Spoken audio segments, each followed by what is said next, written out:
Friends finally मैं आपके लिए मोस्ट इंपॉर्टेंट वीडियो लेके आ गया हूं जो है क्लास 12 मैथ्स का वेरी इंपॉर्टेंट या फिर higher order thinking skill based question जो कि आपका 1 मार्क्स का मैं लेके आ गया हूं। क्योंकि आपको पता होगा कि आपके क्लास 12 मैथ्स का जो पैटर्न है उसके अकॉर्डिंग स्टार्टिंग के 15 to 16 क्वेश्चन आपका 1 मार्क्स का वेरी शॉर्ट टाइप रहने वाला है। ठीक है, तो अगर आपको वो 15 से लेकर 16 मार्क्स चाहिए तो डेफिनेटली आपको 1 मार्क्स के क्वेश्चन बहुत ही अच्छे से प्रैक्टिस करना पड़ेगा और हम लोग वही क्वेश्चन लेके आ गए हैं ताकि आपका प्रैक्टिस और भी ज्यादा अच्छे से हो सके।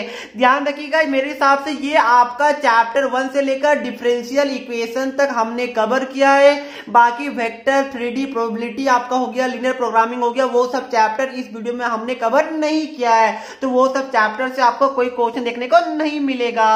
और एक बात और कि ये strictly as per the CBSE reduce syllabus plus CBSE latest pattern पे बेस्ड है जो सीबीएसई ने अपने सैंपल पेपर को रिलीज किया था। फ्रेंड्स अगर आप एमएचटी सीईटी 2021 या फिर 22 एग्जाम्स की प्रिपरेशन कर रहे हैं तो अनअकैडमी आपके लिए लेके आ गया बहुत ही ज्यादा इंपॉर्टेंट कोर्स। ध्यान रखिएगा कि यहाँ पर अनअकैडमी के टॉप एडुकेटर बिल्कुल आपको बेसिक से गाइड करेंगे और बहुत ही अच्छी तरीके से एक्सप्लेन करेंगे। ये बिल्कुल जो आपका एमएचटी सीईटी का जो लेटेस्ट न्यू सिलेबस है बिल्कुल इसी के अकॉर्डिंग यहाँ पर पढ़ाया जाता है। अब स्क्रीन में देख पा रहे जो यहाँ पर दिगंबर सर है, ये आपको बायोलॉजी के लिए गाइड करेंगे, आपको पढ़ाएंगे, आपको टीच करेंगे, प्लस यहाँ पर क्रैश कोर्स भी चल रही है।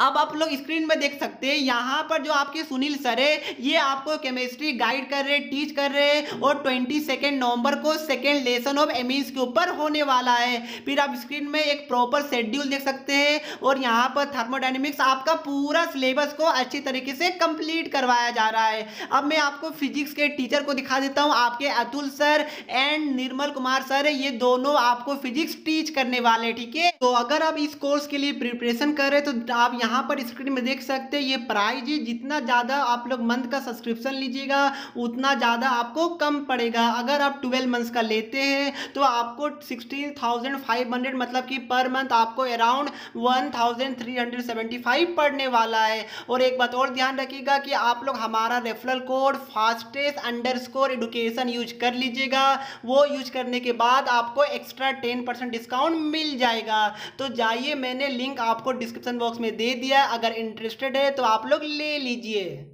तो देखिए, मैं यहाँ पर पहला क्वेश्चन में जंप करूं उससे पहले आपसे रिक्वेस्ट है कि प्लीज आप लोग नोटबुक और एक पेन या फिर पेंसिल कुछ भी निकाल लीजिए और मेरे साथ साथ आप लोग सॉल्व कीजिएगा। क्योंकि जब तक आप लोग सॉल्व नहीं करेंगे तब तक तो फिर आपका रिवीजन अच्छे से नहीं हो पाएगा। ठीक है, देखिए ये आपके लिए पहला क्वेश्चन देख पा रहे हैं स्क्रीन में, देखिए ये आपका कौन सा चैप्टर से बताइए। अगर आपने अच्छे से पढ़ा होगा तो ये आपको पता होगा चैप्टर नंबर 2 आपका इनवर्स ट्रिग्नोमेट्रिक फंक्शन से। ठीक है, देखिए यहाँ पर क्या बोला है कि find the value of sine inverse sine of आपका अंदर में क्या गिवन है -17 π/8 गिवन है। अब देखिए, अगर आपने ट्रिगो का कॉन्सेप्ट अगर आपका अच्छा होगा तो आपको पता होगा, क्या पता होगा बताइए, कि sine of -θ is equal to क्या होता है -sin θ होता है और कोस ऑफ -θ आपका क्या होता है कोस θ होता है। ठीक है, तो देखिए यहाँ पर आपका माइनस डिस्टर्ब कर रहा है इसलिए हम लोग क्या करते हैं माइनस को बाहर ले आते हैं। क्योंकि आपको पता होगा sine of -θ is equal to -sin θ होता है तो आपका माइनस डायरेक्ट बाहर आ जाएगा। तो ये आपका क्या हो जाएगा माइनस साइन इनवर्स हो जाएगा और ये आपका साइन 17 π/8 हो जाएगा। क्या यहाँ तक किसी को डाउट है? सभी को समझ में आया? Very good. अब देखिए कुछ बच्चे करेंगे क्या कि ये दोनों यहाँ पर कैंसिल कर देंगे और डायरेक्ट 17 π/8 लिख देंगे। क्या आपने प्रिंसिपल वैल्यू ब्रांच पढ़ा है? तो क्या वो इसके अंडर आ रहा है? बिल्कुल नहीं आ रहा है। 17 π तो हमारा बहुत बड़ा एंगल हो जाता है। ठीक है, तो आपको क्या करना पड़ेगा प्रिंसिपल वैल्यू ब्रांच के अंदर लाना होगा। तो कैसे लाएगा बताइए, इसको अभी आप लोग एज इट इज रहने दीजिए। ये हमारा साइन हो गया। अब देखिए इसको आप लोग कुछ चेंज कीजिए, कैसे कीजिएगा बताइए। अगर मैं 2 π लिखता हूं, देखिए 2 π माइनस अगर π/8 लिखता हूं तो इससे हमारा क्या आ जाएगा, इससे हमारा 15 आ जाएगा। ठीक है, तो अगर मैं यहाँ पर प्लस करूं तो यहाँ पर वापस से 17 π/8 आ रहा है, बिल्कुल आ रहा है। ठीक है, तो देखिए हमने क्या किया कि यहाँ पर 17 17π/8 को हमने 2π + π/8 में कन्वर्ट कर लिया, क्योंकि एलसीएम लीजिएगा तो आपका वापस से यही आ जाएगा। तो इसके बाद आप लोग क्या कीजिएगा बताइए, इसके बाद तो कुछ बचा ही नहीं है। आपको पता होगा पाई या फिर 2π में आपका ट्रिग्नोमेट्रिक फंक्शन वही फंक्शन रह जाता है, साइन साइन रहता है, कोस कोस रहता है। अब देखिए 2π आपका कहाँ होता है, ये हमारा पाई होता है, ये हमारा 2π होता है, और 2π में हम लोग समथिंग ऐड कर रहे, ठीक है। तो ऐड कर रहे मतलब कौन सा क्वाड्रेंट में होगा बताइए, ऐड कर रहे मतलब आपका एंटी क्लॉकवाइज होता है। तो इससे एक मतलब पीछे आइए, तो ये आपका फर्स्ट क्वाड्रेंट में आ रहा है। क्या यहां तक आप सभी को समझ में आ रहा है? Very good. देखिए ये आपका क्या हो जाएगा बताइए, ये आपका साइन π/8 हो जाएगा, क्योंकि फर्स्ट क्वाड्रेंट में आपका सब पॉजिटिव होता है। अब देखिए ये दोनों हमारा कैंसिल हो जाएगा, तो अब हमारा क्या बचेगा, -π/8 बचेगा, और यही हमारा आंसर हो जाएगा। क्यों ये आंसर हो जाएगा बताइए, क्योंकि ये प्रिंसिपल वैल्यू ब्रांच पे आपका लाई करता है, ठीक है। तो इसलिए मैंने क्या किया था, यहाँ पर 17π/8 को कन्वर्ट किया, फिर दोनों आपस में कैंसिल हो गया, इनवर्स और साइन हमारा कैंसिल हो गया, और हमारा आंसर क्या आ गया, -π/8 आ गया। तो क्या सभी बच्चे को पहला क्वेश्चन समझ में आ गया? Very good. अब देखिए ये हमारा क्वेश्चन नंबर 2 है। यहाँ पर क्या बोला गया है कि find the degree of the differential equation, ठीक है। तो क्या आपको डिग्री क्या होता है पता है? बिल्कुल पता होगा। अगर आपने मेरा डिफरेंशियल इक्वेशन देखा होगा तो आपको पता होगा, मैंने डिग्री के बारे में बताया था। पहला कंडीशन क्या होता है कि आपका जो यहाँ पर इक्वेशन रहेगा वो आपका पॉलिनोमियल होना चाहिए, और दूसरा कंडीशन हमारा क्या होता है बताइए, कि power of the highest order derivative is called degree होता है। ये आपको मैंने बताया था, तो मैंने वापस से आपके लिए लिख दिया, क्योंकि अगर कोई बच्चे को नहीं याद होगा तो उनको याद आ जाए। अब देखिए यहाँ पर क्या बोला है कि डिग्री बताना, ठीक है। तो देखिए यहाँ पर सबसे पहले बताइए कि इसका ऑर्डर क्या है। तो ऑर्डर क्या होता है, हाईएस्ट ऑर्डर डेरिवेटिव, तो ऑर्डर तो 2 होता है। अब देखिए बच्चे को पता है कि जो ऑर्डर का पावर रहता है वही डिग्री होता है। बच्चे करते क्या है कि डिग्री इज इक्वल टू 1 लिख देते हैं, बट ये बिल्कुल गलत है, क्योंकि सोचते हैं इनका इसका जो पावर देखिए ये हमारा क्या 1 है, बिल्कुल है। तो बच्चे को लगता है कि यहाँ पर पावर 1 है तो डिग्री 1 हो जाएगा, जो कि गलत है। कैसे गलत है बताइए, क्योंकि देखिए यहाँ पर e⁻dy/dx है, तो ये आपका पॉलिनोमियल है ही नहीं। तो इस केस में क्या होगा कि जो आपका डिग्री है ये आपका नॉट डिफाइंड हो जाएगा, क्योंकि जब तक आपका देखिए मैंने आपको बताया था कि अगर आपका एक्सपोनेंशियल या फिर आपका लॉग के अंदर या फिर आपका कोई ट्रिग्नोमेट्रिक फंक्शन के अंदर अगर डेरिवेटिव का टर्म रहता है dy/dx या फिर सेकेंड ऑर्डर कुछ भी रहता है, तो उस केस में आपका डिग्री डिफाइंड नहीं होता है। तो इसका आंसर क्या हो जाएगा, डिग्री नॉट डिफाइंड होगा। तो प्लीज छोटा छोटा बात है, आप लोग ध्यान रखिएगा अगर आपको अच्छा मार्क्स लाना है। अब देखिए ये हमारा तीसरा क्वेश्चन है जो कि आपका मैट्रिसेस से है। देखिए यहाँ पर क्या बोला गया है कि आपका P एंड Q दो डिफरेंट मैट्रिक्स है जिसका ऑर्डर आपको गिवन है 3/n। देखिए इसको यहाँ पर बाई पढ़ते हैं बहुत सारे बच्चे, यहाँ पर क्रॉस पढ़ते बट पढ़ा बाई जाता है, लिखा क्रॉस जाता है। तो यहाँ पर P और Q का क्या गिवन है, आपका ऑर्डर गिवन है। तो यहाँ पर देखिए यहाँ पर क्या बोला गया उसके बाद कि आपको order of matrix P into Q का ऑर्डर बताना। ठीक है, मतलब क्या हो गया, मतलब ये हुआ कि देखिए यहाँ पर बोल रहा है P आपका एक मैट्रिक्स है जिसका ऑर्डर क्या गिवन है 3/n गिवन है। ठीक है, और जो आपका Q है उसका ऑर्डर क्या गिवन है, इसका ऑर्डर आपका n/p गिवन है। अब ध्यान रखिएगा ये हमारा P और ये हमारा Q है। अब बोला गया कि ये दोनों को मल्टीप्लाई करने के बाद जो रिजल्टेंट हमारा मैट्रिक्स बनने वाला है उसका ऑर्डर क्या होगा, ये आपसे क्वेश्चन पूछा गया है। तो ध्यान रखिएगा आपको सबसे पहले पता होना चाहिए कि दो मैट्रिक्स आपस में मल्टीप्लाई कब होते हैं, जब आपका पहला मैट्रिक्स का नंबर ऑफ कॉलम एंड दूसरा मैट्रिक्स का नंबर ऑफ रो आपस में इक्वल होगा। देखिए यहां भी इक्वल है, मतलब इस केस में मल्टीप्लाई पॉसिबल है। और जो हमारा रिजल्टेंट बनता है वो हमारा number of row of first matrix and number of column of second matrix, इसका हमारा रिजल्टेंट बनता है। तो इसका ऑर्डर क्या हो जाएगा बताइए। देखिए ये हमारा 3 और ये हमारा P है, तो हमारा P इंटू Q का ऑर्डर क्या हो जाएगा बताइए, हमारा 3/p ऑर्डर का मैट्रिक्स बनने वाला, ये दोनों को मल्टीप्लाई करने के बाद। तो आंसर क्या हो जाएगा 3/p, ये हमारा आंसर हो जाएगा। तो क्या ये क्वेश्चन हार्ड था, क्या सभी बच्चे को समझ में आ गया। देखिए जो हमारा नेक्स्ट क्वेश्चन है, देखिए यहाँ पर क्या बोला है कि आपको integration of dx/1 + sin x करना है, और कहां से कहां तक, 0 से लेकर π/2 तक। ठीक है, तो ध्यान रखिएगा ये आपको खुद से करना, बस मैं आपको बता देता हूं। देखिए क्या कर सकते हैं, यहाँ पर आप लोग sin x की जगह आप लोग चाहे तो cos π/2 - x पुट कर दीजिएगा, क्योंकि आपको पता होगा 1 + cos 2 थीटा या फिर 2x is equal to 2 cos square x होता है, तो वो भी फॉर्मूला लगा सकते हैं। या फिर आप लोग क्या कीजिए कि रेशनलाइज कर दीजिए, लिमिट को पुट कर दीजिए, आपका आंसर आ जाएगा। मेरे हिसाब से आपको रेशनलाइज करना ही इजी होगा, तो रेशनलाइज कर दीजिएगा और आपका आंसर आ जाएगा। ठीक है, आंसर आपका 1 आएगा, मैं आपको अभी बता दे रहा हूं, तो आप लोग खुद से ट्राई कर लीजिएगा। अगर नहीं बनेगा तो डेफिनेटली मैं आपको कमेंट सेक्शन में ही समझा दूंगा।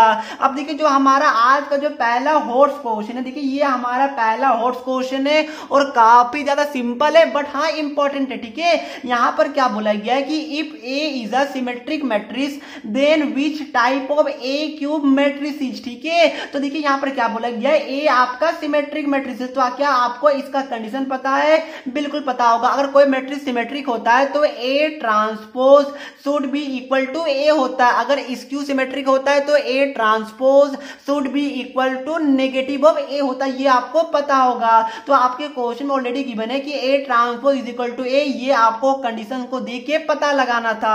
अब देखिए यहां पर क्या बोला गया कि ए क्यूब आपका कौन सा मैट्रिक्स होगा, ये आपको पता लगाना। ठीक है, देखिए ये आपको बोला है कि ए क्यूब कौन सा मैट्रिक्स होगा, तो क्या मैं ए क्यूब को ए में हम लोग ब्रैकेट डाल के क्या ऐसे लिख सकते हैं? बिल्कुल लिख सकते हैं। अब यहां से देखिए A is equal to A transpose है, तो सिंपली यहां पर आप लोग ए ट्रांसपोज को पुट कर दीजिए, तो ये हमारा क्या आ जाएगा? 3 आ जाएगा। इस तरह मतलब कि पावर 3 आ जाएगा, A transpose to the power 3 आ जाएगा।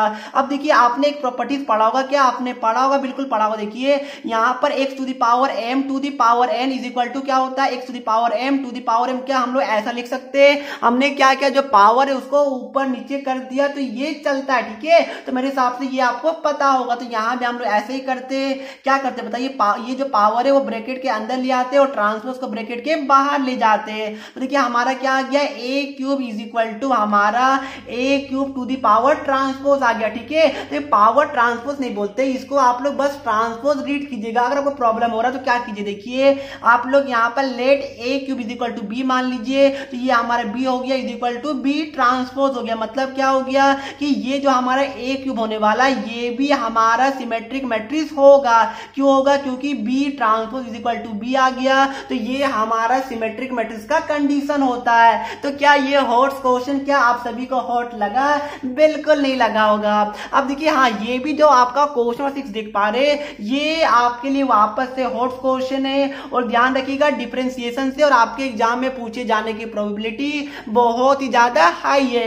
अब यहां पर क्या बोला गया है कि y is equal to x into mod x है। ठीक है, तो बच्चे लोग क्या सोचते हैं, देखिए यहां पर आपको बोला गया डी वाई पर डी एक्स निकाले, तो आप लोग गलती कहां करते हैं मैक्सिमम स्टूडेंट, वो मैं आपको बता रहा हूं। वो सोचते हैं मोड है तो हमेशा पॉजिटिव देगा, तो क्या हो जाएगा बताइए, y is equal to simply लिख देते एक्स स्क्वायर और d y by d x is equal to लिख देते 2x, जो कि बिल्कुल आपका गलत हो जाएगा। कैसे गलत हो जाएगा मैं आपको बता रहा हूं। देखिए यहां पर आपका कंडीशन गिवन है कि जो आपका x है वो हमारा लेस देन 0, मतलब कि 0 से छोटा है, मतलब कि नेगेटिव होगा। अब देखिए आपको अच्छी से पता होगा कि हम लोग अगर कभी भी आपको मोड फंक्शन दिखता है तो हम लोग क्या करते हैं बताइए, इसको हम लोग डिस्ट्रीब्यूट करते हैं। कैसे करते हैं बताइए, देखिए यहां पर अगर हमारा x का वैल्यू अगर 0 से बड़ा होगा, देखिए यहां पर पुट कीजिए, अगर 2 पुट करेंगे तो हमारा क्या हो जाएगा, 0 से बड़ा होगा, तो इस केस में ये हमारा प्लस x रहेगा। बट अगर x का वैल्यू अगर हमारा 0 से छोटा रहता है तो इस केस में जो हमारा मोड x स्प्लिट होता है वो हमारा माइनस x में होगा, क्योंकि x से छोटा है तो x से छोटा आपका नेगेटिव होता है। ठीक है, तो इस केस में ये आपका माइनस x हो जाएगा। तो यहां पर आपको इस कंडीशन के लिए नहीं पूछा गया, आपको इस कंडीशन के लिए पूछा गया जब हमारा x का वैल्यू होगा वो 0 से छोटा होगा। तो देखिए यहां पर मतलब कि अब क्या हो जाएगा, जो यहां पर y रहेगा, x तो हमारा ये वाला x रहेगा, बट जो ये हमारा मोड x है इसके जगह हमारा क्या आ जाएगा, माइनस x आ जाएगा। ठीक है, तो ये हमारा क्या हो जाएगा, माइनस एक्स स्क्वायर हो जाएगा। यहां से dy बाई डी एक्स निकालिए तो माइनस 2x आएगा। तो बच्चे क्या करते हैं, 2x लिखते हैं, इस तरह बनाते हैं, बट आंसर क्या आ रहा है, माइनस 2x आ रहा है। ठीक है, और ध्यान रखिएगा इस वाले क्वेश्चन में कभी भी सीबीएसई ये वाला टर्म नहीं देगी, हमेशा यही वाला टर्म देगी, क्योंकि बच्चे को कंफ्यूज करना है। बट आप लोग कंफ्यूज नहीं होगा क्योंकि मैंने ये आपको बता दिया। तो क्या यहां तक क्लियर है? कोई बच्चे को डाउट है? मेरे हिसाब से नहीं होगा। अब देखिए हम लोग थोड़ा आगे चलते हैं, क्वेश्चन नंबर 7 को ध्यान से देखिए। यहां पर क्या बोला गया है कि एक आर रिलेशन है जहां पर x, x स्क्वायर, जहां पर जो आपका x है ये आपका क्या है, प्राइम नंबर लेस देन 12 है। ठीक है, प्राइम नंबर क्या होता है, लेस देन 12। बताइए आपका 2 होता है, आपका 3 होता है, क्या 4 होता है? बिल्कुल नहीं। 5 होता है? बिल्कुल हाँ। 7 होता है? 9 नहीं होता है, 11 होता है, बिल्कुल होता है, ठीक है। तो ये आपका क्या हो जाएगा, ये आपका 1 2 3 4 5 ये आपका प्राइम नंबर आ जाएगा। देखिए यहाँ पर क्वेश्चन में आपको कंफ्यूज किया जा सकता था कि प्राइम नंबर लेस देन 11, तो इस केस में क्या करते कि आप लोग 11 नहीं लिखते क्योंकि यहाँ पर इक्वल टू 11 नहीं लेस देन 11 गिवन रहता, बट इस केस में कंफ्यूज नहीं किया गया। चलिए आपके लिए अच्छी बात है। तो ये आपका 2 3 5 7 11 ये आपका प्राइम नंबर आ जाएगा। तो आपको क्या बोला, relation find the range R, ठीक है, आपको रेंज बोला गया। तो सिंपली देखिए ये आपका क्या हो जाएगा, ये आपका क्या हो जाएगा बताइए, ये आपका डोमेन हो जाएगा। क्या ये आपका डोमेन होगा, बिल्कुल होगा। तो रेंज क्या, देखिए रेंज यहाँ पर एक्स स्क्वायर आपको पता होगा, देखिए मैं आपको बताता हूं इसको क्या बोलते हैं कि ये आपका 2 है, ये आपका ए और ये आपका बी है, ठीक है। तो इसको क्या बोलते हैं, डोमेन बोलते हैं, और इसको को डोमेन बोलते हैं, और आपका रेंज बोलते हैं। देखिए यहाँ पर बताता हूँ, यहाँ पर ए बी सी है और यहाँ पर अगर बी सी डी ई है, ठीक है। देखिए बी तो हमने ले लिया, ये हमारा बी डैश है, सी डैश है और डी ई है, ठीक है। तो हमारा इस तरह मैपिंग हो रहा है, देखिए तो हमारा ए बी सी हमारा डोमेन हो जाएगा, B dash C dash D और ई हमारा क्या हो जाएगा, को डोमेन हो जाएगा, और जिसमें लाइन आपको दिख रहा है बी डैश सी डैश और डी ये हमारा रेंज होता है। तो यहाँ पर देखिए क्या कीजिए, सिंपली आप लोग जो 2 3 5 7 11 है ये हमारा डोमेन आ गया। रेंज देखिए क्या, यहाँ पर रेंज हमारा एक्स स्क्वायर है, तो सिंपली आप लोग पुट कीजिए। तो 2 का स्क्वायर 4 आ जाएगा, 3 के स्क्वायर हमारा 9 आ जाएगा, 5 का स्क्वायर 25, 7 का हमारा 49, 11 का हमारा 121 आ जाएगा। बट ध्यान रखिएगा आपको 12 से कम वाला ही लेना है, तो आपका 4 और 9 जो आपका होगा ये आपका रेंज हो जाएगा, क्योंकि ये सब हमारा 12 से ग्रेटर आ रहा है। तो रेंज ऑफ दिस क्वेश्चन क्या हो जाएगा, 4 और 9 हो जाएगा। क्या सभी बच्चे को समझ में आ गया, वेरी गुड। अब देखिए हमारा आज का लास्ट क्वेश्चन है और ये भी काफी ज्यादा इंपॉर्टेंट है, और ये भी आपके लिए हॉर्स क्वेश्चन के कैटेगरी का क्वेश्चन है, ठीक है। बट हॉर्स है तो आपको देख के घबराना तो बिल्कुल भी नहीं है। अब देखिए यहाँ पर क्या बोला गया कि find the maximum of the curve, मतलब क्या हो गया, आपका एक कर्व है y is equal to -x³ plus 3x² plus 9x minus 27 है। आपको क्या बोला गया कि मैक्सिमम ऑफ द कर्व बताना, ठीक है। तो यहाँ पर ध्यान रखिए क्वेश्चन देखिए, आपको टेंशन तो लेना ही नहीं है, कितना सिंपल क्वेश्चन है। मैक्सिमम क्या आपने नहीं पढ़ा है, क्या आपने मैक्सिमम एंड मिनिमम का टॉपिक नहीं पढ़ा है, बिल्कुल पढ़ा है। तो आप टेंशन क्यों लेते, आप लोग सोच के घबराने क्यों लगते। मैक्सिमम मतलब क्या बताइए, मैक्सिमम मतलब आपका हो गया जो आपका सेकेंड ऑर्डर डेरिवेटिव है d2y बाई dx², वो हमारा 0 से कम होगा, मतलब कि नेगेटिव होगा। वही हमें बता रहा है कि ये हमारा मैक्सिमम होगा, तो ये हमारा मैक्सिमम का कंडीशन है। तो आप लोग क्या करते बताइए, स्टेप बाय स्टेप जाइए। यहाँ पर देखिए सबसे पहले आपको क्या करना पड़ेगा, y डैश निकालना पड़ेगा। तो क्या y डैश निकाल सकते हैं, बिल्कुल निकाल सकते हैं। तो ये हमारा क्या हो जाएगा, -3x² हो जाएगा, प्लस आपका y डैश क्या होता है, first order derivative dy by dx होता है, ये हमारा 6x हो जाएगा, ये हमारा 9 हो जाएगा। अब क्या करना पड़ता है, आपको पता होगा 4 क्रिटिकल पॉइंट, आपको y डैश को 0 को इक्वल पुट करना है। तो आपका क्या आ जाएगा, 0 इज इक्वल टू, अगर मैं यहाँ से अगर -3 कॉमन ले लूं तो ये हमारा क्या हो जाएगा, x² प्लस 2x हो जाएगा, और नहीं सॉरी प्लस 2x नहीं, ये हमारा -2x हो जाएगा, और ये हमारा -3 हो जाएगा। क्यों हो जाएगा, क्योंकि हमने यहाँ से -3 कॉमन ले लिया है, और 0 बाई -3 हमारा क्या होता है, 0 होता है, ठीक है। तो हमारा क्या आ गया, x² -2x -3 आ गया। यहाँ से क्या आप लोग x का वैल्यू निकाल पाएगा, बिल्कुल निकाल पाएगा। क्या हो जाएगा, -3x प्लस x -3 होगा, बिल्कुल होगा। ये हमारा x हो जाएगा, यहाँ से x -3, यहाँ से 1 कॉमन ले लीजिए, x -3 हो गया।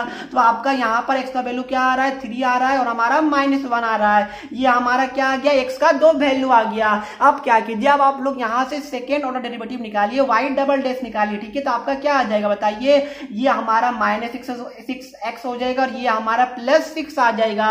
अब देखिए यहाँ पर आपका x का 2 वैल्यू आया है, तो क्या कीजिए, दोनों वैल्यू को पहले आप लोग y डैश में पुट कीजिए। पहला x इक्वल टू 3 हो गया, और ये हमारा x इक्वल टू -1 हो गया, ठीक है। तो अगर मैं 3 पुट करता हूं तो ये हमारा क्या हो जाएगा, -18 प्लस 6, ये हमारा -12 आता है। मैं क्या बोला था, देखिए यहाँ पर y डैश का वैल्यू -12 आ गया जब हमारा x इक्वल टू 3 है, और जब हमारा x इक्वल टू -1 है, तो जो हमारा y डैश का वैल्यू, y डबल डैश का वैल्यू है, वो हमारा 12 आ गया, ठीक है। तो यहाँ तक किसी को प्रॉब्लम है, मेरे हिसाब से नहीं होगा, आप लोग पुट करके देख लीजिएगा।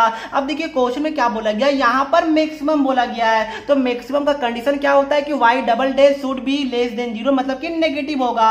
तो ध्यान रखिएगा, जो हमारा ये -12 आया, जो x इक्वल टू 3 पे आया है, वो हमारा क्या देगा, मैक्सिमम देगा, ठीक है। तो आपको क्या करना होगा, x इक्वल टू जो हमारा 3 है, इसको आपको यहाँ पर पुट करना पड़ेगा। फिर आपका यहाँ पर x की जगह 3 पुट कर दीजिए, तो जो हमारा y का वैल्यू आएगा वही हमारा आंसर हो जाएगा।